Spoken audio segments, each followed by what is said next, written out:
বিশ্বের নারী নেতাদের নেটওয়ার্ক গঠনের আহ্বান প্রধানমন্ত্রীর। নারী পুরুষ বৈষম্য দূর করতে 3 প্রস্তাব।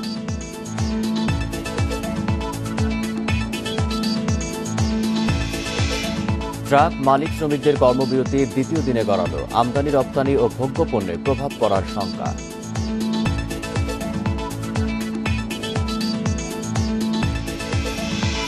গোয়েন্দা নজরদারিতে 2 ডজন ই-কমার্স প্রতিষ্ঠান। অনিয়ম হলে ব্যবস্থা নেবে আইনশৃঙ্খলা বাহিনী।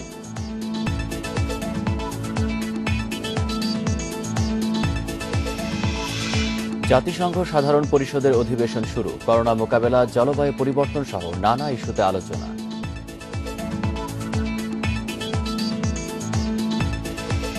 স্বাগত ইন্ডিপেন্ডেন্ট সংবাদে। আপনাদের সাথে আছি আমি আলী আশরাফ এবং আমি নুসরাত আফরিন। শিরোনাম শুনছিলেন, চলে যাচ্ছি পুরো খবরে। বিশ্বের নারী নেতাদের নেটওয়ার্ক গঠনের আহ্বান জানিয়েছেন বাংলাদেশের প্রধানমন্ত্রী শেখ হাসিনা। যুক্তরাষ্ট্রের স্থানীয় সময় মঙ্গলবার দুপুরে জাতিসংঘ সাধারণ পরিষদের সভাপতির আহ্বানে নারী নেতাদের নিয়ে একটি উচ্চ পর্যায়ের বৈঠকে এ আহ্বান জানান তিনি।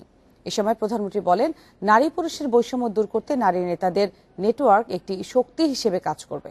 পরে বৈঠকে তিনি বিশ্ব নেতাদের সামনে 3টি প্রস্তাব রাখেন। প্রথম প্রস্তাবে লিঙ্গ সমতার বিষয়ে উপদেষ্টা বোর্ড প্রতিষ্ঠার জন্য প্রশংসা করে এটিকে স্থানীয়করণ করা দরকার বলে জানান। দ্বিতীয় ও তৃতীয় প্রস্তাবে নারী নেতৃত্বাধীন সংগঠনগুলোকে পর্যাপ্ত রাজনৈতিক ও আর্থিকভাবে সাহায্য সহযোগিতা করা এবং নারী ক্ষমতায়নে আন্তর্জাতিক সম্মেলন আয়োজনের আহ্বান জানান প্রধানমন্ত্রী। বাংলাদেশের নারীর ক্ষমতায়নের উপর জোর দেওয়া হয়েছে উল্লেখ করে তিনি বলেন, নারীর রাজনৈতিক ক্ষমতায়নে বাংলাদেশ বিশ্বে 7ম অবস্থানে আছে।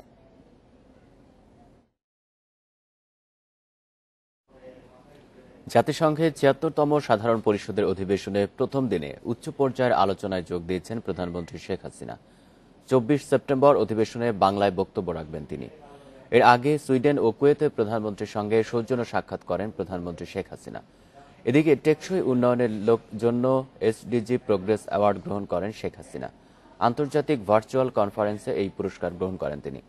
বাংলাদেশের জনগণকে এই পুরস্কার উৎসর্গ করেছেন প্রধানমন্ত্রী শেখ হাসিনা। এদিকে বার্বাডোসের প্রধানমন্ত্রী মিয়া আমর মোটলি প্রধানমন্ত্রী শেখ হাসিনার সঙ্গে নিউ ইয়র্কে তার হোটেল লোটে নিউ ইয়র্ক প্যালেসে দেখা করেছেন। এ সময় তিনি শেখ হাসিনার নেতৃত্বের প্রশংসা করেন।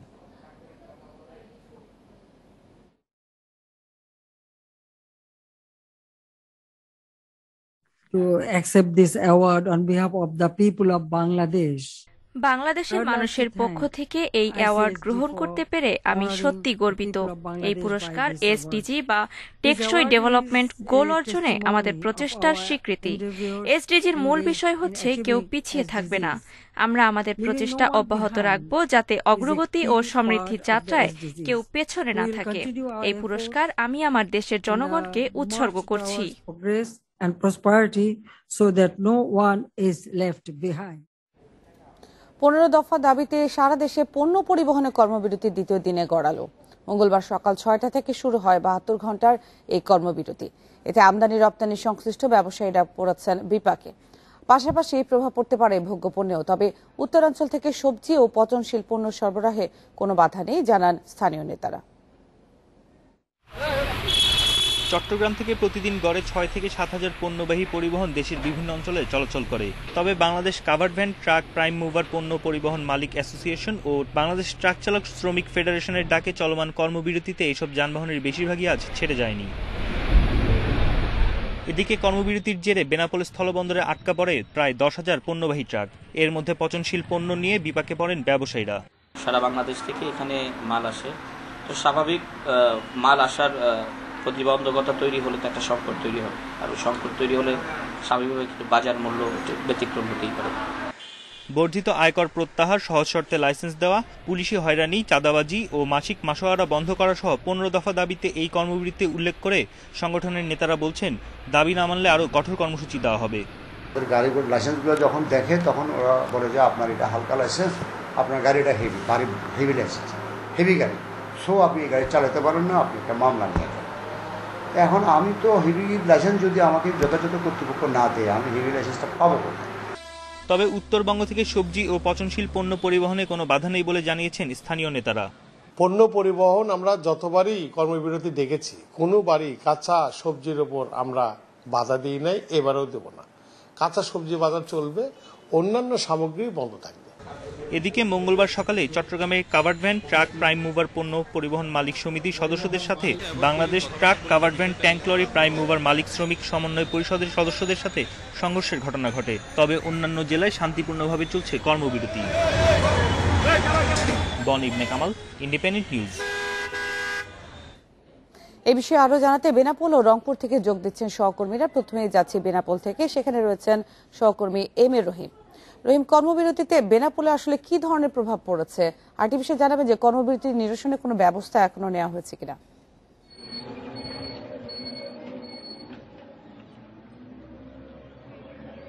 জানেন, শ্রমিকদের ডাকা দ্বিতীয় দিনের কর্মবিরতি আজ।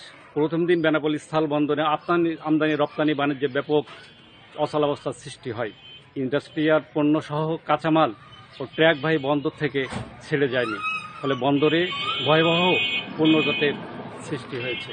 আমি এখন অবস্থান করছি বেনাপোল রপ্তানি টার্মিনালের সন্নিকটে, যেখানে বেনাপোল থেকে নাভারণ পর্যন্ত অর্থাৎ বাইপাস সড়ক বা ঢাকা বেনাপোল মহাসড়কের প্রায় 20 কিলোমিটার এলাকা জুড়ে ভয়াবহ পণ্যজটের সৃষ্টি হয়েছে। কারণ প্রতিদিন বাংলাদেশে ঢাকা, চিটাগাং, খুলনা সহ বিভিন্ন দেশ থেকে যেমন পণ্যবাহী ট্রাকগুলো রপ্তানির জন্য বেনাপোল বন্দরে জড়ো হতে থাকে, এই পণ্যগুলো ভারতে রপ্তানি হয়ে থাকে। ওপর থেকে যে ভারত থেকে প্রতিদিন 3 থেকে 400 ট্রাক পণ্য নিয়ে বেনাপোল বন্দরে প্রবেশ করে থাকে। কিন্তু এই শ্রমিকদের ডাকরা কর্মবিরতিতে ভারত থেকে পণ্যবাহী ট্রাক আসা বন্ধ হয়নি। ভারত থেকে প্রতিদিন 3 থেকে 400 ট্রাক পণ্য বাংলাদেশে আমদানি হচ্ছে, কিন্তু এই পণ্যবাহী ট্রাকগুলো বাংলাদেশের অভ্যন্তরে প্রবেশ করতে পারছে না। এই কারণেই বেনাপোল বন্দরে কর্মবিরতি যত বাড়ছে ভয়াবহ যানজট ভয়াবহ আকার রূপ নিচ্ছে। আমি কথা বলছি বেনাপোল বন্দর কর্তৃপক্ষের সাথে। বন্দর কর্তৃপক্ষ যেটা আমাকে জানিয়েছেন যে কর্মবিরতিতে বাংলাদেশের বিভিন্ন স্থান থেকে পণ্যবাহী ট্রাক বেনাপোল বন্দরে প্রবেশ করতে না পারলেও ভারত থেকে যে পণ্যবাহী ট্রাকগুলো আসছে, এই পণ্যবাহী ট্রাক বেনাপোল বন্দরে লোড আনলোড স্বাভাবিক রয়েছে। তবে পেঁয়াজ, পান সহ পচনশীল পণ্য দেশের কোথাও পাঠানো সম্ভব হয়নি। শুধুমাত্র গতকাল বিকালে 8 থেকে 10টি কাঁচামাল অর্থাৎ ফল জাতীয় পণ্য বেনাপোল থেকে ঢাকার উদ্দেশ্যে ছেড়ে গেছে। আমি এ বিষয়ে কথা বলেছি বন্দর ব্যাপারকারী বিভিন্ন সংগঠনের সাথে। তারা আমাকে যেটা জানিয়েছে, আসলে বেনাপোল বন্দর কর্তৃপক্ষ কাস্টমস ও বন্দরের উদাসীনতার কারণে বেনাপোল বন্দরে কোনো কর্মবিরতি ডাকা হলেই তখন এই ভয়াবহ যানজটের সৃষ্টি হয়। কারণ যদি ট্রেনে অন্য কোনো পণ্য আমদানি করা হয়, সেক্ষেত্রে এই যানজটটা কমে, বা বেনাপোলের ট্রেন টার্মিনাল বা জমি একার করে বন্দর সম্প্রসারণ করা হয় বা কোনো টার্মিনাল নির্মাণ করা হয়, সেক্ষেত্রে যানজট বা পণ্য জট অনেকাংশে কমে আসছে। অন্যদিকে আমি বিদ্যুৎ প্রশাসনের সাথে কথা বলেছি বা স্থানীয়দের সাথে কথা বলছি। তারা আমাকে যেটা জানিয়েছেন যে বেনাপোল বন্দরে নবনির্মিত একটি বৃহৎ বাস টার্মিনাল ও ট্রাক টার্মিনাল ট্রাক টার্মিনালগুলো খালি পড়ে আছে। কিন্তু এই ভয়াবহ যানজটের সময়ে এই যে বাস টার্মিনাল বা ট্রাক টার্মিনাল এই ট্রাকগুলো সরাই নেওয়া হয়েছে, সেক্ষেত্রে অনেকটা যানজট কমবে। এই ক্ষেত্রে বিভিন্ন দিক থেকে আসা যায় ট্রাক ড্রাইভার বা হেল্পাররা এখানে দিনের পর দিন অবস্থান করছে। আমি অনেকটা কথা বলছি, তো 1 সপ্তাহ থেকে 2 দিন পর্যন্ত এখানে অবস্থান করছে।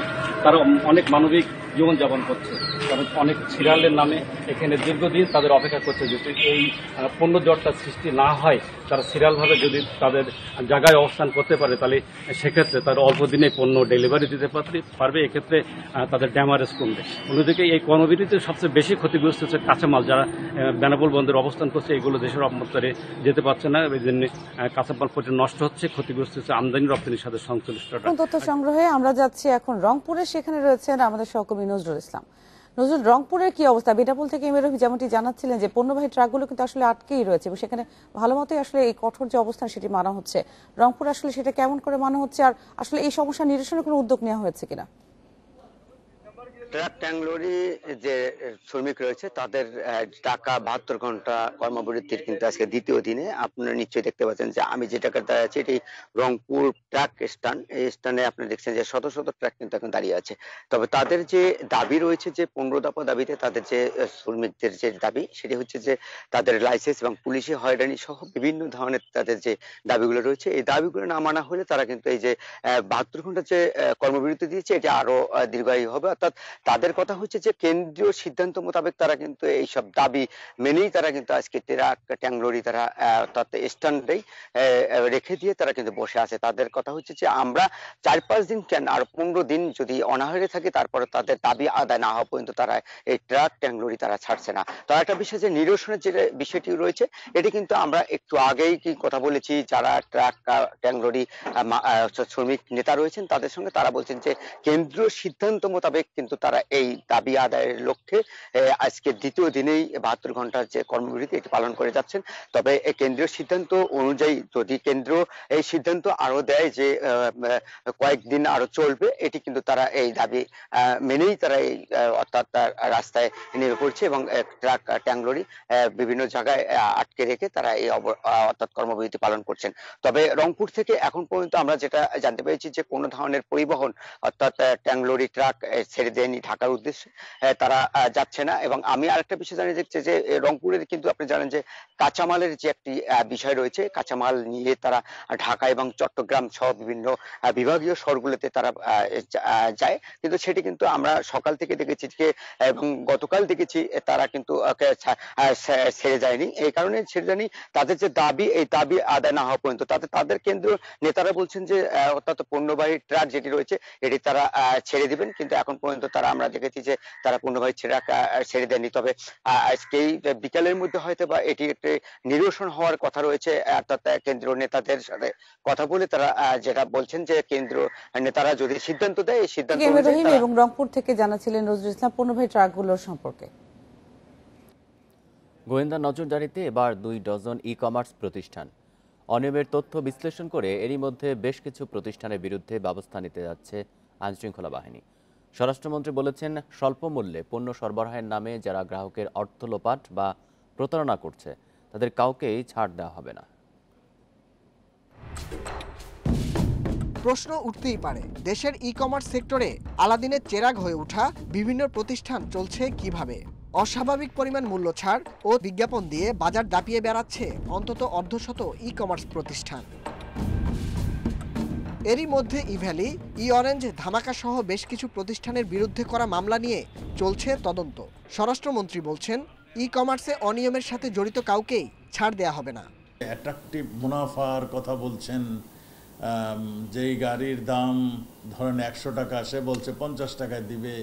এইগুলি বাস্তবসম্মত কি না, যারা প্রতারিত করবেন তাদেরকে খুঁজে আইন শৃঙ্খলা বাহিনী বের করবেন, তাদেরকে শাস্তির ব্যবস্থাও আমরা করে দিব। আইন শৃঙ্খলা বাহিনীর সদস্যরা বলছেন, মন্ত্রণালয়ের নির্দেশনা অমান্য করে ব্যাঙের ছাতার মতো গড়ে ওঠা প্রতিষ্ঠানের ব্যাপারে তদন্ত শুরু করেছেন তারা। এর মধ্যে দালাল প্লাস, শ্রেষ্ঠ.com, থলে, আনন্দের বাজার, আকাশনীল, পারপ্লেক্স, পল্লী বাজার, লাকসুরা সহ অন্তত 24টি ই-কমার্স প্রতিষ্ঠানের অনিয়ম তদন্তে মাঠে নেমেছেন তারা। অনেকগুলো কোম্পানির বিরুদ্ধে আমরা ছায়া তদন্ত করছি। তাদের বিরুদ্ধে আমরা যদি মানি লন্ডারিং বা আর্থিক অনিয়মের অভিযোগ আমরা পাই, আমাদের প্রাথমিক অনুসন্ধানে যদি সেটা পাই, তাদের বিরুদ্ধে আমরা মামলা রুজু সহ আইনানুগ ব্যবস্থা। ই-কমার্স খাতে বেশ কিছু প্রতিষ্ঠান রয়েছে যারা এখনো গ্রাহকদের সাথে প্রতারণা করছে বা তারা বিভিন্ন পণ্য না দিয়ে তাদের টাকা আটকে রাখছে।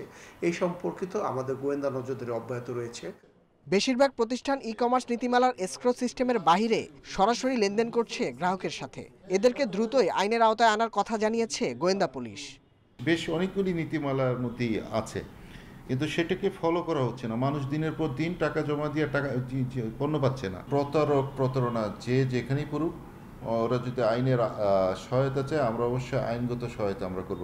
প্রতারণা রোধে অনলাইন কেনাকাটায় গ্রাহকদের আরও সতর্ক হবার পরামর্শ আইন শৃঙ্খলা বাহিনীর। Nahid Kamal, Independent News, Dhaka. ধানমন্ডি থানার প্রতারণার মামলায় ই-ভ্যালির এমডি রাসেলকে আরও একদিন রিমান্ডে পাঠিয়েছে আদালত। এছাড়া রাসেলের স্ত্রী শামীমা নাসরিনকে পাঠিয়েছে কারাগারে। মঙ্গলবার ঢাকার অতিরিক্ত মহানগর হাকিম হাসিবুল হক শুনানি শেষে এ আদেশ দেন। 3 দিনের রিমান্ড শেষে ই-ভ্যালির এমডি রাসেল ও তার স্ত্রীকে ঢাকার মুখ্য মহানগর হাকিম আদালতে দুপুরে হাজির করা হয়। এ সময় ধানমন্ডি থানার প্রতারণার মামলায় তাদের আবার 7 দিনের রিমান্ড আবেদন করে পুলিশ। অন্যদিকে রিমান্ড আবেদন বাতিল চেয়ে জামিনের আবেদন করেন আসামিদের আইনজীবী। শুনানি শেষে রাসেলের 1 দিনের রিমান্ড মঞ্জুর করে আদালত। যেহেতু 25 লক্ষ টাকার মালামাল সে নিয়েছে, কিন্তু এখন পর্যন্ত করে নাই, পরিশোধ করে নাই। অন্য আসামি আছে, সেই আসামিরা পলাতক আছে, তাদের নাম ঠিকানা এবং তারা কোথায় আছে সেগুলো শনাক্ত করার জন্য 7 দিনে পুলিশ রিমান্ড চেয়েছিল আয়ুষ সাহেব। বিজ্ঞ আদালত সন্তুষ্ট হয়ে রাসেলকে 1 দিনে পুলিশ রিমান্ড মঞ্জুর করেছে। আর যে নাসরিনের রিমান্ডের আবেদন না মঞ্জুর। যখন জামিনে বেরিয়ে আসবে গ্রাহকদের গুডসটা ডেলিভারি করবে, আর যদি ডেলিভারি করতে তারা ব্যর্থ হয় তাহলে গ্রাহকদের সমুদায়ের যে টাকাটা আছে সেটা পরিশোধ করে দিবে। ওনাদের দুজনে একটা অটিস্টিক বাচ্চাই আছে এবং তাকে লুক আফটার করার জন্য মাকে খুব দরকার। এই জিনিসগুলো আমরা আদালতের কাছে উপস্থাপন করেছি। গত 16 সেপ্টেম্বর রাজধানীর মোহাম্মদপুরে অভিযান চালিয়ে ইভ্যালির এমডি রাসেল ও চেয়ারম্যান শামীমাকে গ্রেপ্তার করা হয়। এর আগের দিন আরিফ বাকের নামে ইভ্যালির এক গ্রাহক তাদের বিরুদ্ধে অর্থ আত্মসাতের অভিযোগে গুলশান থানায় মামলা করেন। পরে ধানমন্ডি থানায় হয় আরেকটি প্রতারণার মামলা। এদিকে সিএমএম কোর্টের সামনে রাসেল ও শামীমার মুক্তির দাবিতে মানববন্ধন করেন ই কমার্স ব্যবসায়ীরা। তাদের দাবি, নজরদারিতে রেখে রাসেলকে ব্যবসা করার অনুমতি দেয়া হোক। পরে তাদেরকে সরিয়ে দেয় পুলিশ। সে যেন ইনভেস্টমেন্ট পায়, তাকে সেই অপরচুনিটি তৈরি করে দেয়া হোক, যাতে আমরা যারা ব্যবসায়ী আছে তারা সহজে আবার নতুন করে ই কমার্সগুলোর সাথে ব্যবসা করতে পারি। ইভ্যালিকে দেয়া পণ্যের টাকা ফেরত চেয়ে প্রায় প্রতিদিনই আন্দোলন করে আসছে ক্রেতারা। জান্নাতুল ফেরদাউস তানভি, ইন্ডিপেন্ডেন্ট নিউজ, ঢাকা। সংবাদে পৌঁছে একটা বিরতি নিচ্ছে, ফিরে এসে থাকছে র্যাবের দাবি সাপের বিষ। পুলিশ বলছে না, রাসায়নিক পরীক্ষায় মিলেছে কোমল পানীয়র উপাদান।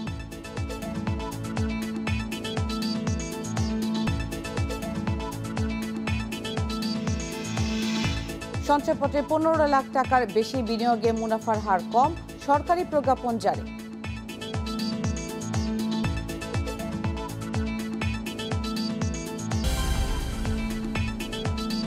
বিরতির পর আবারও স্বাগত। জানাবো আরও কিছু খবর। র্যাবের জব্দ করা 75 কোটি টাকার কথিত সাপের বিষের রাসায়নিক পরীক্ষায় মিলেছে কোমল পানীয়র উপাদান। অভিযানের 6 মাস পর এমন বিস্ময়কর তথ্য জানিয়েছে পুলিশ। বাহিনীর তদন্ত প্রতিবেদন বলছে, র্যাবের জব্দ করা জারের তরলে সাপের বিষের কোনো অস্তিত্ব পাওয়া যায়নি।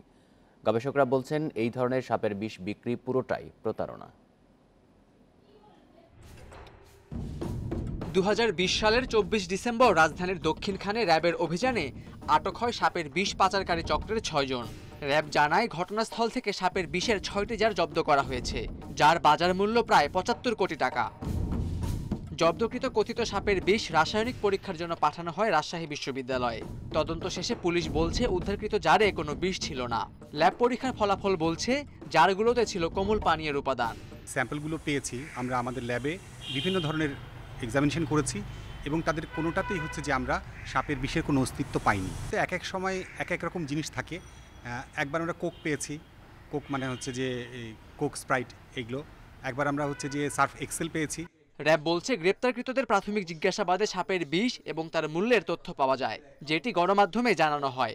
আমাদের যে আসামি থাকেন তার তথ্যটাই উপস্থাপন করি এবং প্রাথমিকভাবে যারা অভিযানকালীন সময় যারা আশেপাশে থাকেন, যারা আমাদের সাক্ষী হন বা তাদের যে বক্তব্যের প্রেক্ষাপট, সেই অনুযায়ী কিন্তু আমরা এজাহার দাঁড়ি করি। যেগুলো বিভিন্ন টেস্ট করার বিষয় থাকে, সেই ক্ষেত্রে ল্যাব টেস্টটা কিন্তু আলামত জমা দেওয়ার পরে বিজ্ঞ আয়োগ করে থাকেন।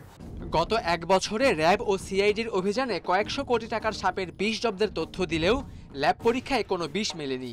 গবেষকরা বলছেন, সাপের বিষ ব্যবহার হয় কিছু ওষুধ উৎপাদন প্রতিষ্ঠানে, তবে সার্টিফাইড সাপের খামার ছাড়া অন্য কারো কাছ থেকে তারা বিষ কেনে না। এটা একটা প্রতারণার নতুন কৌশল, এর বাইরে কোনো কিছু হতে পারে না। কারণ হচ্ছে যে পরিমাণ সাপের বিষ দেখানো হয়, সেই পরিমাণ সাপের বিষ কালেক্ট করতে গেলে বছরের পর বছর লেগে যাবে। কমার্শিয়াল ভ্যালু যদি আমরা চিন্তা করি, এটা দিয়ে কী হয় বা কী হয়, এটা নিয়ে গবেষণা ছাড়া কিন্তু হচ্ছে যে কোনো সেরকম বাস্তবসম্মত কোনো প্রয়োগ নেই। ওষুধ ইন্ডাস্ট্রি তো সাপের বিষ সরাসরি কিন্তু ইউজ করা হয় না। আইন শৃঙ্খলা বাহিনীর কোনো অভিযানের পর তথ্য যাচাই না করেই গণমাধ্যমে কোটি কোটি টাকা মালামাল জব্দের কথা না জানানোই শ্রেয়, বলছেন সংশ্লিষ্টরা। Khaled Raihan, Independent News, Dhaka. সঞ্চয়পত্রে যার যত বেশি বিনিয়োগ, তার মুনাফার হার হবে তত কম। মঙ্গলবার সঞ্চয়পত্রের মুনাফার হার কমিয়ে প্রজ্ঞাপন জারি করেছে অর্থ মন্ত্রণালয়ের অভ্যন্তরীণ সম্পদ বিভাগ। তবে 15 লাখ টাকা বা তার কম মূল্যের সঞ্চয়পত্র কিনলে মুনাফার হার আগের মতোই থাকবে। বিশ্লেষকরা বলছেন এতে সরকারের সুদ বাবদ ব্যয় কমবে, তবে বিনিয়োগ যাতে ঝুঁকিপূর্ণ খাতে না যায় সে ব্যাপারে সজাগ থাকতে হবে। সঞ্চয়পত্র বিক্রির ক্ষেত্রে সরকার যে লক্ষ্যমাত্রা নির্ধারণ করে প্রতি বছরই দেখা যায় বিক্রির পরিমাণ অনেক ছাড়িয়ে যায়। তাই সঞ্চয়পত্র বিক্রিতে লাগাম টেনে ধরতে বিভিন্ন সময়ে বেশ কিছু পদক্ষেপ নিয়েছে সরকার। ঠিক করে দিয়েছে সর্বোচ্চ বিনিয়োগের সীমা। আর এবার সঞ্চয়পত্রে বিনিয়োগ নিরুৎসাহিত করতে মুনাফার হার কমালো সরকার। এর আগে 2015 সালে সঞ্চয়পত্রের সুদের হার গড়ে 2% করে কমানো হয়েছিল। বর্তমানে সবচেয়ে বেশি 11.76% মুনাফা পাওয়া যায় পেনশনার সঞ্চয়পত্র থেকে, যা নতুন নিয়ম অনুযায়ী 15 লাখ টাকার বেশি বিনিয়োগে মুনাফা কমছে 1 থেকে 2% পর্যন্ত। সঞ্চয়পত্রের উপর হাত দেওয়া ঠিক নয়, কারণ সঞ্চয়পত্র বিশেষ করে 50 লক্ষ টাকা পর্যন্ত যারা সঞ্চয়পত্রে বিনিয়োগ করেন তারা ওর আয়ের উপরে নির্ভর করেন। এইটাতে হাত দিয়ে তাদের জীবিকাকে বিপন্ন করা ঠিক হবে বলে মনে করি না। দেশে সবচেয়ে বেশি বিক্রি হয় পরিবার সঞ্চয়পত্র। এই সঞ্চয়পত্রে 15 লাখ টাকার বেশি বিনিয়োগে মুনাফার হার কমিয়ে করা হয়েছে 10.5%, আর 30 লাখ টাকার বেশি বিনিয়োগের ক্ষেত্রে এই হার 9.5%। লার্জ ভলিউমের যে টাকাটা সেটা দিয়ে তো আস্তে আস্তে কিন্তু সেই একটা এন্টারপ্রেনারি টার্ন অ্যারাউন্ড হতে পারে, কিন্তু উনি আবার চয়েস থাকতে হবে শেয়ার মার্কেটে ইনভেস্টমেন্ট বা ঝুঁকিপূর্ণ ইনভেস্টমেন্ট যেগুলো সেগুলোতেও যাইতে পারে। এটা কিন্তু নট আনলাইকলি। প্রজ্ঞাপনে বলা হয় যারা নতুন করে সঞ্চয়পত্র কিনবেন শুধু তাদের জন্য নতুন হার কার্যকর হবে। আগের কেনা সঞ্চয়পত্রের মেয়াদ শেষ হওয়ার পর সেটি পুনঃবিনিয়োগ করলে নতুন মুনাফার হার কার্যকর হবে। মুনহার আজমি, ইন্ডিপেন্ডেন্ট নিউজ, ঢাকা। কোনো সাংবাদিক অহেতুক হয়রানির শিকার হবেন না, জানিয়েছেন তথ্য ও সম্প্রচার মন্ত্রী ডক্টর হাসান মাহমুদ। মঙ্গলবার বিকেলে সচিবালয়ে সাংবাদিক নেতাদের সঙ্গে আলাপে তথ্যমন্ত্রী বলেন, কেউ যেন সরকারের সঙ্গে সাংবাদিকদের দূরত্ব সৃষ্টি করতে না পারে সে বিষয়ে সবাইকে সতর্ক থাকতে হবে। হিসাব চাওয়ার প্রেক্ষিতে যাতে সরকারের সাথে সাংবাদিক কমিউনিটির সাথে কোনো ভুল বুঝাবুঝি যাতে সৃষ্টি না হয় সেদিকে নজর রাখার জন্য তারাও বলেছেন। দলের কর্মকৌশল ঠিক করতে জ্যেষ্ঠ নেতাদের পরে বা নির্বাহী কমিটির সদস্যদের সঙ্গে বৈঠক করছে বিএনপি। মঙ্গলবার বিকেলে গুলশানে দলের চেয়ারপারসনের কার্যালয়ে এই বৈঠক অনুষ্ঠিত হয়। বৈঠক চলবে আরও 3 দিন। বৈঠকের প্রথম দিন যোগ দেন ফরিদপুর এবং ঢাকা বিভাগের নেতারা। দলের নির্বাহী কমিটির ধারাবাহিক সভায় দেশের বর্তমান অবস্থা ও দলের করণীয় ঠিক করতে আলোচনা হচ্ছে। আগামী নির্বাচনকে সামনে রেখে দলের সাংগঠনিক অবস্থা শক্তিশালী করার উপর জোর দেন নেতারা। বিএনপির সবশেষ নির্বাহী কমিটির বৈঠক হয় 2018 সালের ফেব্রুয়ারিতে।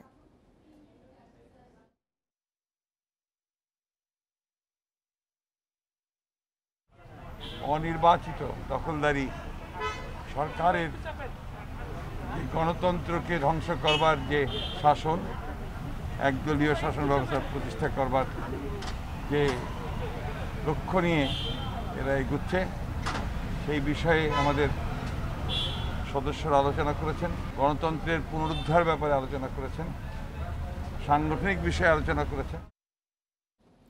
গুচ্ছভুক্ত 20টি পাবলিক বিশ্ববিদ্যালয়ের ভর্তি পরীক্ষা শুরু হবে 17 অক্টোবর থেকে। মঙ্গলবার বিশ্ববিদ্যালয়গুলোর উপাচার্যদের সভায় স্নাতক প্রথম বর্ষের ভর্তি পরীক্ষার সময় ঠিক করা হয়েছে। 17 অক্টোবর বিজ্ঞান বিভাগের এ ইউনিট, 24 অক্টোবর বাণিজ্য বিভাগের বি ইউনিট এবং 1 নভেম্বর মানবিক বিভাগের সি ইউনিটের ভর্তি পরীক্ষা অনুষ্ঠিত হবে। শিক্ষার্থীরা স্বাস্থ্যবিধি মেনে সশরীরে পরীক্ষা দেওয়ার সুযোগ পাবেন বলে জানিয়েছে বরিশাল বিশ্ববিদ্যালয়ের উপাচার্য সাদেকুল আরিফিন। গুচ্ছ ভর্তি পরীক্ষার মাধ্যমে শিক্ষার্থীদের দীর্ঘদিনের দুর্ভোগ কমে আসবে বলেও মন্তব্য করেন তিনি। এর আগে করোনা ভাইরাস মহামারীর মধ্যে 20টি সরকারি বিশ্ববিদ্যালয় গুচ্ছ পদ্ধতিতে ভর্তি পরীক্ষা নিতে একমত হয়।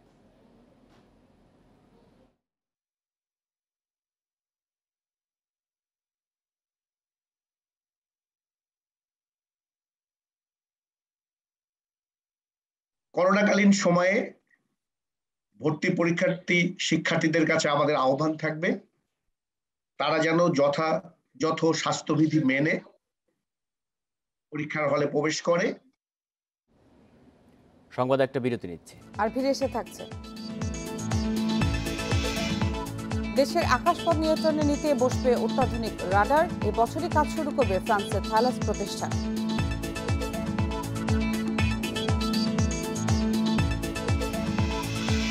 আফগানিস্তানে নারী শিক্ষায় বাধা ইসলাম সম্মত নয়, বিবিসিকে সাক্ষাৎকারে পাকিস্তানের প্রধানমন্ত্রী ইমরান খান।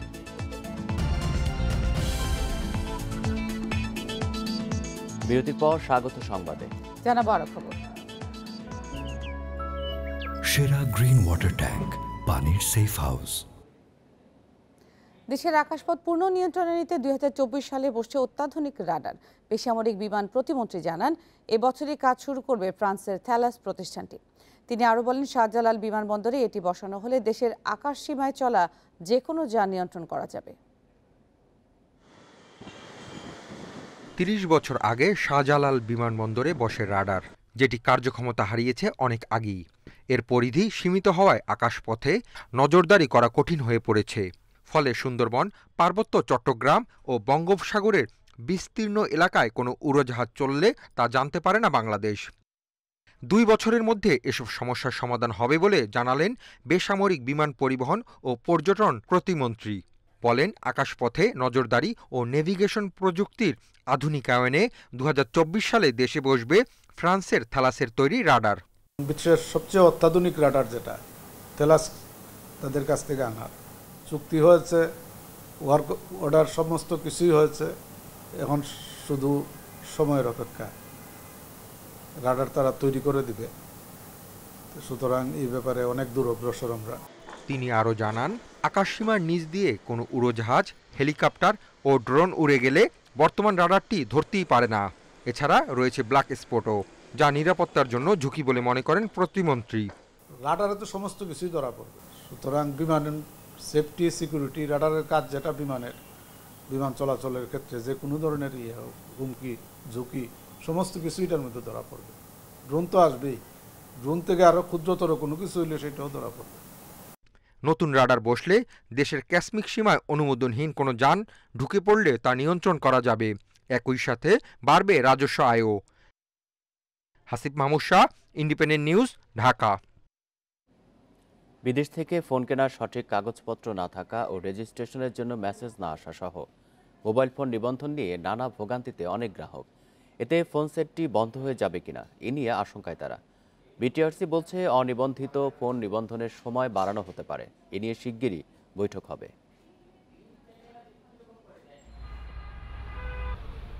গেল 1 জুলাই থেকে বিদেশ থেকে আনা নতুন মোবাইল ফোন সেটের নিবন্ধন চালুর নির্দেশ দেয় টেলিযোগাযোগ রেগুলেটরি কমিশন বিটিআরসি। ওই দিন থেকে হ্যান্ডসেটগুলো নেটওয়ার্কে যুক্ত করার জন্য 3 মাস সময় বেঁধে দেওয়া হয়। নিবন্ধনের জন্য বিটিআরসির ওয়েবসাইটে গিয়ে অ্যাকাউন্ট খুলতে হবে। এরপর পাসপোর্ট, ভিসা ও কেনার রসিদ আপলোডের মাধ্যমে করতে হবে নিবন্ধন। ফোন সেটটি বৈধ কিনা তাও জানা যাবে এসএমএস এর মাধ্যমে। এমনটি বলা হলেও ফিরতি বার্তা না আসা সহ নিবন্ধন প্রক্রিয়া নিয়ে নানা সমস্যায় পড়ছেন গ্রাহকরা। ইমার্জেন্সি বেসিসে খুব শর্ট টাইমে আসার পরে যেটা হয়েছে যে প্রপার ডকুমেন্টেশন আমার কিন্তু ফুললি নাই। ফোনটা ইউজ করার পর কয়েকদিন পর দেখলাম যে আমার ফোনটা নিবন্ধন করা নাই নিয়ম অনুযায়ী। সেক্ষেত্রে আমার কোশ্চেনটা হচ্ছে দায়ভারটা কার আসলে। এসএমএস করেছিলাম, ওটার এখনো 1 মাস হয়ে গেছে আর কি, এখনো কোনো এসএমএস আসেনি। আর বিটিআরসি বলছে, বর্তমানে নেটওয়ার্কে যুক্ত হওয়া 92 লাখ হ্যান্ডসেটের মধ্যে 26 লাখ অবৈধ। 3 মাস পরে তো বন্ধ হবে না। আমি যখন আপনাকে বললাম যে এখনকার যেগুলো 3 মাসের জন্য যে 26 লাখ মোবাইল হ্যান্ডসেট কি হবে, সেটার ব্যাপারে 22 তারিখে সিদ্ধান্ত হবে। সেটা তো জনস্বার্থে সিদ্ধান্ত নেওয়া হবে। এদিকে সিম নিবন্ধনের পাশাপাশি হ্যান্ডসেট নিবন্ধনের যুক্তি দেখছেন না তথ্য প্রযুক্তি বিশেষজ্ঞরা। বলছেন, নিবন্ধক সংস্থার জন্য এটি অনেক ব্যয়বহুল। বরং অবৈধ পথে দেশে মোবাইল ফোন সেট আনা ঠেকাতে আইন শৃঙ্খলা বাহিনীকে আরও কঠোর হওয়ার পরামর্শ তাদের। কেন চোরাই পথে এত বেশি ফোন আসবে, তার জন্য কর্তৃপক্ষ আছেন, কাস্টমস বিভাগ আছেন, আইন শৃঙ্খলা বাহিনী আছে, তাদের দেখার দায়িত্ব এটা তারা কীভাবে বন্ধ করবেন।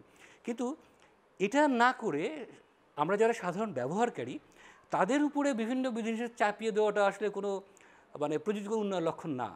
এদিকে দেশে উৎপাদিত মোবাইল ফোন কেনা হলে তা স্বয়ংক্রিয়ভাবেই নিবন্ধিত হবে। আর অবৈধ ফোন গ্রাহকদের কাছ থেকে ফেরত নিতে বিক্রেতা বাধ্য বলেও জানিয়েছে BTRC. Aidin Khatun, Independent News, Dhaka. কৃষি জমিতে পুকুর খনন করা বেআইনি হলেও চুয়াডাঙ্গায় এক শ্রেণীর অসাধু লোকজন অবাধে কাটছে পুকুর। এতে নষ্ট হচ্ছে ফসলি জমি, একই সঙ্গে পাশের জমিগুলো অনাবাদি হয়ে পড়ছে। প্রশাসনের নজরদারি না থাকায় বন্ধ হচ্ছে না কৃষি জমিতে অবৈধ পুকুর খনন। চুয়াডাঙ্গায় প্রতিনিয়ত কমছে আবাদি জমির পরিমাণ। সরকারি নিষেধাজ্ঞা অমান্য করে কৃষি জমিতে খনন করা হচ্ছে পুকুর। এতে বর্ষাকালে চাষযোগ্য জমিতে দেখা দিচ্ছে জলাবদ্ধতা। একইভাবে শুষ্ক মৌসুমে সেচের পানি চলে যায় পুকুরে। অভিযোগ রয়েছে নজরদারি না থাকায় বছরের পর বছর এই আবাদি জমিতে পুকুর খনন চলছে। মধ্যে পুকুর কেটেছে, এই পুকুর কাটাতে ফসলের অনেক ক্ষতি হচ্ছে, মাঠে পানি দাঁড়াচ্ছে না, পুকুরে পানি টেনে নিচ্ছে, ফসল একটু খরা হলে ফসল মার হয়ে যাচ্ছে। ভাটার জন্যই পুকুর কাটা হয়ে গেছে, ভাটা হওয়ার পরে এখন পুকুর হয়ে গেছে, এখন পুকুরে মাছ চাষ করছে। আগে এখানে ধানের চাষ হইতো। মাটি কাটা গাড়ি এসে সিরিয়ালে একসাথে 3টে গাড়ি কাটা বলে। আর এই গত বছর এই বেডটা নতুন করে এই সাইডেরটা কাটা হয়েছে। এই পুকুরটা জলকার হলো 24 বিঘে, এখন দেখা যাচ্ছে 34 বিঘে। মানুষের সব ভেঙেছিল, এই যেমন বাঁশঝাড়টা ডেঙাই ছিল, ভেঙে একদম চলে গিয়েছে হান দিয়ে ওর ভিতরে। ফসল উৎপাদন হয় এমন জমিতে পুকুর খননের অনুমতি দেওয়া হয় না জানিয়ে উপজেলা নির্বাহী কর্মকর্তা বলছেন এ বিষয়ে কোনো অভিযোগ পেলে ব্যবস্থা নেওয়া হবে। কালেক্টরেটের অনুমতি ব্যতীত কেউ এখানে পুকুর বা অন্য কিছু খনন করতে পারবে না। আমাদের জেলা প্রশাসক স্যার সেটা আমাদের মাধ্যমে তদন্ত করিয়ে সেই জায়গাটা যদি কৃষির কোনো ফসলের উপযুক্ত থাকে তাহলে সেটা সাধারণত আমরা পুকুর খনন করার কোনো অনুমতি দেওয়া হয় না। কৃষি বিভাগ জানিয়েছে প্রতি বছরই 2 থেকে 3% হারে কৃষি জমি কমছে। Independent news desk. এনআইডি সার্ভারে মৃতের তালিকায় নাম থাকায় জীবিত হয়েও করোনার টিকা, সরকারি সহায়তা পাওয়া সহ সব সুবিধা বন্ধ জামালপুরের 9 ব্যক্তির। ভোট সংশোধনের জন্য মাদারগঞ্জ উপজেলা নির্বাচন অফিসে আবেদন করলেও এখনও কোনো সমাধান হয়নি। কর্মকর্তারা বলছেন নির্বাচন অফিস নয়, মাঠে তথ্য সংগ্রহকারীদের ভুলে এমনটি হয়েছে। মাদারগঞ্জের চরগাবের গ্রামের মোহাম্মদ মোখলেসের জন্ম 1982 সালে। সম্প্রতি করোনার টিকার নিবন্ধন করতে গিয়ে তিনি জানতে পারেন এনআইডি সার্ভারের তথ্য অনুযায়ী তিনি মারা গেছেন। নির্বাচন অফিসে যায় বলি, তারপরে ও কয় আপনি তো মৃত, আপনার আইডি শো করে না। কে বা কারা মৃত করছে, আমি আইডির জন্য আমি করোনার ভ্যাকসিন দেওয়ার পাইতেছি না, আরও আমার আইডিতে যে সকল কাজ, এই কাজগুলো করে পাইতেছি না। মোখলেসের মতো উপজেলার আরও 8 জন জীবিত ব্যক্তির নাম রয়েছে মৃতের তালিকায়। কাগজে কলমে মৃত হিসেবে চিহ্নিত হওয়ায় সরকারি সহায়তা, জমি বিক্রি, এমনকি মোবাইল সিম কার্ডও কিনতে পারছেন না তারা। তথ্য সংশোধনের জন্য উপজেলা নির্বাচন অফিসে একাধিকবার ধর্ণা দিয়েও সমস্যার সমাধান হয়নি। সরকারের কোনো মাল ঝাল পাইতেছি না, নেতাগরের কাছে গেলাম তখন তোমার আইডি কার্ডে ঠিক নাই, আমি এই আইডি কার্ডের জন্য কত দৌড়ি পাতে আসছি। 2016 সালে ভোটার কার্ডটা আমার হারিয়ে গেছে, তাতে তো নাম মৃত্যু বানাইতেছে, ভোটার কার্ডের জন্য আমি আবেদন করছি। উপজেলা নির্বাচন কর্মকর্তা বলছেন মাঠে তথ্য সংগ্রহকারীদের ভুলে জীবিত ব্যক্তিরা মৃত হিসেবে চিহ্নিত হয়েছেন। এটি নির্বাচন অফিসে ভুল নয়, দাবি তার। আবেদনের প্রেক্ষিতে ভুল সংশোধনের কাজ করা হচ্ছে জানালেন এই কর্মকর্তা। যদি ওই টিচারটা যদি সংশ্লিষ্ট ভোটারের বা মৃত ভোটারের তার ছেলে বা তার আত্মীয় স্বজনের কাছ থেকে যদি ভোটার আইডি কার্ডটা না নিয়ে অন্য কারো কথায় যদি লেখে, তো এটা ভুল হবেই। আমরা 9টা আবেদন এর মধ্যে পেয়েছিলাম, 9টা আবেদন আমরা যথাযথ কর্তৃপক্ষকে পাঠিয়ে দিয়েছি। জাতীয় পরিচয়পত্রের মতো এমন গুরুত্বপূর্ণ সরকারি নথিতে জীবিত ব্যক্তিদের মৃত হিসেবে চিহ্নিত করার ভুল গ্রহণযোগ্য নয় বলছেন সংশ্লিষ্টরা। এই বিষয়ে কর্তৃপক্ষকে আরও সতর্ক হওয়ার তাগিদ তাদের। Independent news desk. ভুয়া জন্মসনদে ছড়াছড়ি লক্ষ্মীপুরে জেলায় গত 1 বছরে প্রায় 5000 ভুয়া জন্মসনদ চিহ্নিত করেছে নির্বাচন কমিশন। এতে জাতীয় পরিচয়পত্র, পাসপোর্ট ও ব্যাংক অ্যাকাউন্ট করতে গিয়ে বিড়ম্বনায় পড়ছেন সাধারণ মানুষ। জাতীয় পরিচয়পত্রের জন্য আঙুলের ছাপ দিতে লক্ষ্মীপুর জেলা নির্বাচন কার্যালয়ে যান পৌরসভার বাঞ্চানগর এলাকার প্রবাসী ইসমাইল হোসেন। পরে তিনি জানতে পারেন বিদেশে থাকার সময় বাবার মাধ্যমে পাওয়া যে জন্মসনদ তিনি জমা দিয়েছেন তা ভুয়া, যা সার্ভারে নেই। আমরা তো আর জানি না কার সই কোনটা, কার সিগনেচার কোনটা, কার সিল কোনটা, এটা তো আমরা প্রবাসীরা বলতে পারবো না। এখন এগুলোর জন্য আমরা প্রবাসীরা বেশি বিব্রতবোধ হইতেছি। ইসমাইলের মতোই ভুয়া জন্মসনদের কারণে ব্যাংক অ্যাকাউন্ট করা, শিশুদের স্কুলে ভর্তি করা সহ নানা কাজে হয়রানির শিকার হচ্ছেন অনেকে। এক এক ব্যক্তির 3-4টা করে জন্ম নিবন্ধন সনদ আছে, এক একটাতে এক এক রকম বয়স। ভুয়া জন্মসনদের ছড়াছড়ির কথা স্বীকার করেছেন জনপ্রতিনিধিরাও, তবে এর সঙ্গে পৌরসভার কেউ জড়িত নয় বলে দাবি তাদের। পৌরসভার কেউ জড়িত না, এটা আসলে বিভিন্ন কম্পিউটার দোকানেরা ওই 200-500 বা 1000 টাকার বিনিময়ে এটা আসলে ভুয়া করে বিভিন্ন জায়গায় বিভিন্ন তল্লাশি করে বিভিন্ন কম্পিউটার দোকান সিলগালা করছে এবং কয়েকজনের বিরুদ্ধে ব্যবস্থা নিয়েছি। উপজেলা নির্বাচন কর্মকর্তা জানিয়েছেন গত 1 বছরে জেলায় প্রায় 5000 ভুয়া জন্মসনদ চিহ্নিত করা হয়েছে। ভুয়া সনদের কারণে জাতীয় পরিচয়পত্র দেয়ায় জটিলতা তৈরি হচ্ছে। নাম এবং তাদের অফিসের নাম ব্যবহার করে যে সমস্ত জন্ম নিবন্ধন আমাদের এখানে আসছে কিন্তু যাচাই করে আমরা সঠিক পাচ্ছি না, সে সমস্ত জন্ম নিবন্ধনের বিষয়ে তারা যেন যথাযথ ব্যবস্থা গ্রহণ করে। ভুয়া জন্মসনদের বিষয়ে নাগরিকদেরও সচেতন হওয়ার পরামর্শ দিচ্ছেন জনপ্রতিনিধি ও নির্বাচন কর্মকর্তারা। Independent news desk. ঠাকুরগাঁওয়ে গত বছরের তুলনায় বেশি জমিতে পাটের আবাদ হয়েছে, তবে বৃষ্টি কম হওয়ায় পাটের মান কিছুটা খারাপ। বর্তমান বাজার দরে খুব বেশি লাভ থাকছে না চাষিদের। পাটের ফলন ও মান বাড়াতে উন্নত পদ্ধতির ওপর জোর দিচ্ছে কৃষি বিভাগ। ক্ষেত থেকে পাট কাটা, পানিতে ডোবানো ও ধোয়ার কাজে এখন ব্যস্ত সময় পার করছেন ঠাকুরগাঁওয়ের চাষিরা। গত বছর পাটের ফলন ও দাম দুটোই ভালো ছিল, সে কারণে এবারও বিপুল জমিতে পাটের আবাদ করেছেন তারা। বর্তমানে বাজারে পাট উঠলেও মন প্রতি বিক্রি হচ্ছে 2 থেকে 2500 টাকা। 45 শতক ইয়াতে মাটিতে আমি পাটা লাগাইছি, মোটামুটি 8 মনের পাটা হবে আর কি। মোটামুটি দাম ভালো, কিছু লাভবান হবো আর কি। হাল চাষ করে সার দিয়ে পাট লাগাই দিচ্ছি, ইনশাল্লাহ পাটের এবার বাম্পার ফলন নিচ্ছে। লক্ষ্যমাত্রার চেয়ে বেশি জমিতে পাট চাষ হলেও এবছর জেলায় বৃষ্টিপাত কম হওয়ায় পাটের মান কিছুটা খারাপ হয়েছে বলে জানান কৃষি সম্প্রসারণ অধিদপ্তরের এই কর্মকর্তা। এবছর গত বছরের তুলনায় বৃষ্টিপাত কম হয়, যদি এই বৃষ্টিপাতটা ঠিকমতো হতো তাহলে হয়তো পাটের মান আরো একটু ভালো হতো এবং কৃষকরা আরো ভালো দাম পেত। চলতি বছর জেলায় 6817 হেক্টর জমিতে পাট আবাদ হয়েছে। এর মধ্যে দেশি জাতের পাট আবাদ হয়েছে 717 হেক্টর ও তোষা জাতের পাট আবাদ হয়েছে 6100 হেক্টর জমিতে। Independent news desk. সংবাদ একটা বিরতি নিচ্ছি।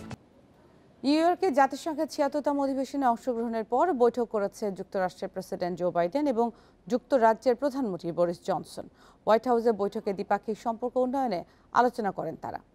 এ সময় করোনা মহামারী, অস্ট্রেলিয়ার সঙ্গে সাবমেরিন চুক্তি ছাড়াও ব্যবসায়িক আলোচনা করেন তারা। এদিকে জাতিসংঘের অধিবেশনে পরমাণু ইস্যুতে যুক্তরাষ্ট্রের নিষেধাজ্ঞাকে মানবতা বিরোধী অপরাধ আখ্যা দিয়ে যুক্তরাষ্ট্রের নিন্দা জানিয়েছেন ইরানের প্রেসিডেন্ট ইব্রাহিম রাইসি। বলেন, নিষেধাজ্ঞার কারণে ইরান এবং মধ্যপ্রাচ্যের অনেক দেশে ভ্যাকসিন সংকট দেখা দিয়েছে। এদিকে জাতিসংঘ অধিবেশনে তালেবানকে বয়কট না করতে বিশ্ব নেতাদের প্রতি আহ্বান জানিয়েছেন কাতারের আমির Sheikh Tamim bin Hamad Al Thani. আর কোনো স্নায়ু যুদ্ধ চায় না যুক্তরাষ্ট্র। মিত্র দেশগুলোকে সহযোগিতার অঙ্গীকার করলেন প্রেসিডেন্ট জো বাইডেন। মঙ্গলবার জাতিসংঘের ৭৬তম অধিবেশনের বক্তব্যে এসব কথা বলেন তিনি। এর আগে বিভক্তি এড়াতে যুক্তরাষ্ট্র ও চীনকে আলোচনায় বসার আহ্বান জানান জাতিসংঘ মহাসচিব। ৭৬তম সাধারণ অধিবেশনের উদ্বোধনী ভাষণের শুরুতেই হতাশা জানান জাতিসংঘ মহাসচিব অ্যান্তোনিও গুতেরেস।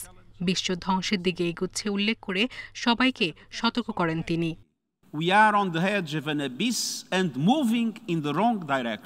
আমরা অতল গহ্বরে হারিয়ে যাচ্ছি। পৃথিবী কখনোই এতটা হুমকির মুখোমুখি হয়নি। আফগানিস্তান থেকে ইথিওপিয়া, ইয়েমেন সবখানে শান্তি বিঘ্নিত হচ্ছে।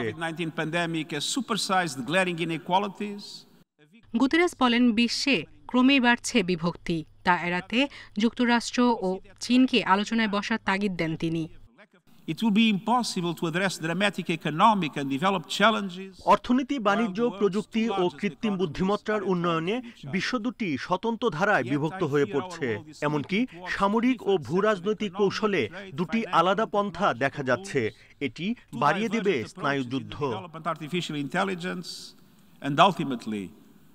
জবাবে মার্কিন প্রেসিডেন্ট জো বাইডেন বলেন, মতবিরোধ থাকলেও যে কোনো দেশের সঙ্গে কাজ করতে প্রস্তুত যুক্তরাষ্ট্র। আমার দেশ নতুন করে স্নায়ুযুদ্ধ বা কোনো বিভক্তি চায় না। উন্নতি করতে চায় এমন যে কোনো দেশের সঙ্গেই কাজ করতে প্রস্তুত যুক্তরাষ্ট্র।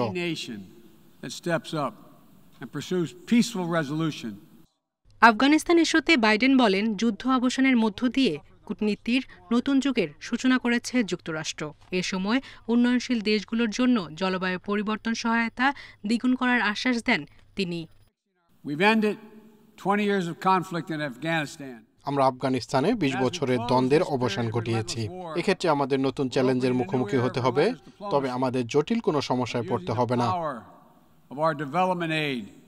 এদিকে অধিবেশনে করোনা বিধিনিষেধের সমালোচনা করেন ব্রাজিলের প্রেসিডেন্ট। তিনি বলেন, অর্থনীতির গতিকে থামিয়ে দিয়েছে করোনা। সাধারণ অধিবেশনে এবারে সশরীরে যোগ দিচ্ছেন 100-র বেশি বিশ্ব নেতা, আর বাকি 60 দেশের প্রধান পাঠাবেন ভিডিও বার্তা। সায়রা খান, ইন্ডিপেন্ডেন্ট নিউজ। আফগানিস্তানে নারীদের শিক্ষা গ্রহণে বাধা দেওয়া ইসলামসম্মত নয় বলেন পাকিস্তানের প্রধানমন্ত্রী ইমরান খান। ব্রিটিশ গণমাধ্যমে বিবিসিকে দেয়া এক সাক্ষাৎকারে এই মন্তব্য করেন তিনি। গত সপ্তাহে তালেবান দেশটির শিক্ষা প্রতিষ্ঠানে শুধু ছেলেদের যাওয়ার অনুমতি দেয়ায় এই কথা বলেন ইমরান। এছাড়া শিগগিরই আফগানিস্তানে নারীদের আবারও শিক্ষা প্রতিষ্ঠানে উপস্থিত হওয়ার বিষয়ে আশা ব্যক্ত করেন তিনি। তবে পাকিস্তানের প্রধানমন্ত্রী বলেন, তালেবান সরকারকে স্বীকৃতি পেতে হলে পাকিস্তানের শর্ত পূরণ করতে হবে। দুদেশের সম্পর্ক নিয়ে তিনি জানান, আফগানিস্তানকে পাকিস্তানের নিরাপত্তায় হুমকি হতে পারে এমন সন্ত্রাসীদের আঁতুড়ঘর হিসেবে ব্যবহার করতে দেওয়া উচিত হবে না।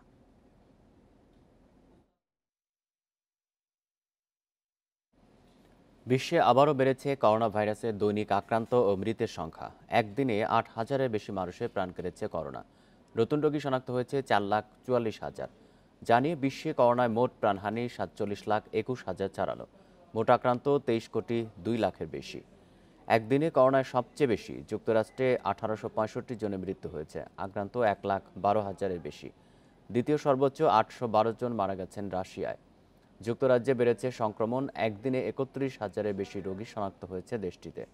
তুরস্কে এক সপ্তাহে সংক্রমণ বেড়েছে 17%।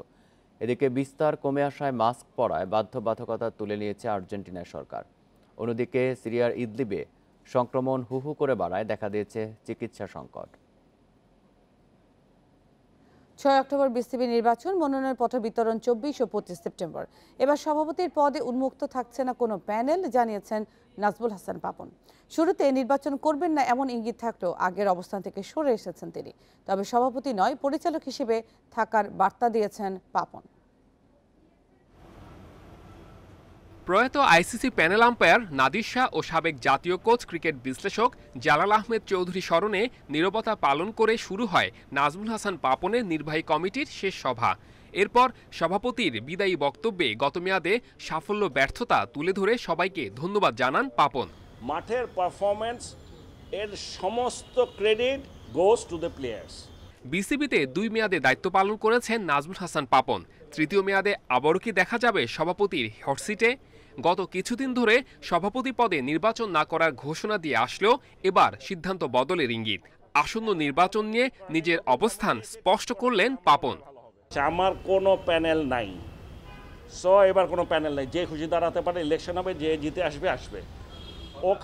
ওখানটায় যদি আমি জিতে আসি, I will come as a director, এবং তখন আমার ফার্স্ট অ্যাপিলটাই থাকবে, যদি আমাকে কেউ তখন বলে যে আমি প্রেসিডেন্ট হতে চাই না এখন, but I am there to support. আমি যদি এখানে থাকি, এই জায়গাটায় আমি মারা যাওয়ার আগ পর্যন্ত আর কেউ এই পদটা নিতে চাবে না। সিরিজ শুরুর শেষ মুহূর্তে পাকিস্তান সিরিজ বাতিল করে দেশে ফিরে যায় নিউজিল্যান্ড। বিকল্প হিসেবে পাকিস্তান সফরে বাংলাদেশকে প্রস্তাব দিয়েছিল পিসিবি, কিন্তু ওদের প্রস্তাবে না করেছে বিসিবি। সভায় এককভাবে আইসিসি চ্যাম্পিয়ন্স ট্রফি আর যৌথভাবে ওয়ানডে ও টি20 বিশ্বকাপ আয়োজনে প্রধানমন্ত্রীর সম্মতির কথা জানান পাপন। এরা ছুটি 20 দিনের ছুটিতে গেছে, অল কোচিং স্টাফও ছুটিতে চলে গেছে। দে উইল জয়েন ওমানে। ওদেরকে এনে আবার একটা ট্রেনিং বা কোচিং ব্যবস্থা করতে গেলে যে সময়টা থাকে, তাতে করে ওয়ার্ল্ড কাপের আগে কোনো সুযোগই নাই। নির্বাচনের রূপরেখা প্রায় চূড়ান্ত। সভায় অনুমোদন দেওয়া হয়েছে 171 কাউন্সিলরের তালিকা। Saiful Majumdar, independent news. ইতালির জনপ্রিয় উৎসব দ্য ভিয়ারেজিও কার্নিভাল প্রায় 150 বছর ধরে পালিত হলেও করোনার কারণে এবার ফেব্রুয়ারির বদলে অনুষ্ঠিত হচ্ছে এই মাসে। এবারে মূল প্রতিপাদ্য করোনা মহামারী মোকাবেলা সহ জলবায়ু পরিবর্তন ও যুক্তরাষ্ট্রের সামাজিক বৈষম্য। যুক্তরাষ্ট্রের সাম্য ও মুক্তির প্রতীক স্ট্যাচু অফ লিবার্টি এর আদলে তৈরি করা এই ব্ল্যাক স্ট্যাচু অফ লিবার্টি স্থান পেয়েছে ইতালির দ্য ভিয়েরেজিও কার্নিভালে। 2 হাত চেইনে বাঁধা, তালা দেওয়া, হাঁটুতে ভর করে বসে থাকা এই ভাসমান মূর্তির মধ্য দিয়ে যুক্তরাষ্ট্রের আফ্রো আমেরিকানদের অবস্থা তুলে ধরা হয়েছে। অনেক বছর আগে ইতালির বিখ্যাত চলচ্চিত্র নির্মাতা সের্জিও লিওনে তার সিনেমায় কালো ও চেইনে বাঁধা স্ট্যাচু অব লিবার্টি দেখিয়েছিলেন। সেখান থেকে এই ধারণা মাথায় আসে। এর মাধ্যমে যুক্তরাষ্ট্রে আফ্রো আমেরিকানদের অবস্থা তুলে ধরার চেষ্টা করেছি। সম্প্রতি আফ্রো আমেরিকানদের সঙ্গে যা ঘটছে তা খুবই দুঃখজনক। এই ছিল এখনকার সংবাদ। ইন্ডিপেন্ডেন্ট টেলিভিশন সব খবরে বিস্তারিত দেখতে চোখ রাখুন ফেসবুক, ইউটিউব, টুইটারে। ধন্যবাদ সবাইকে।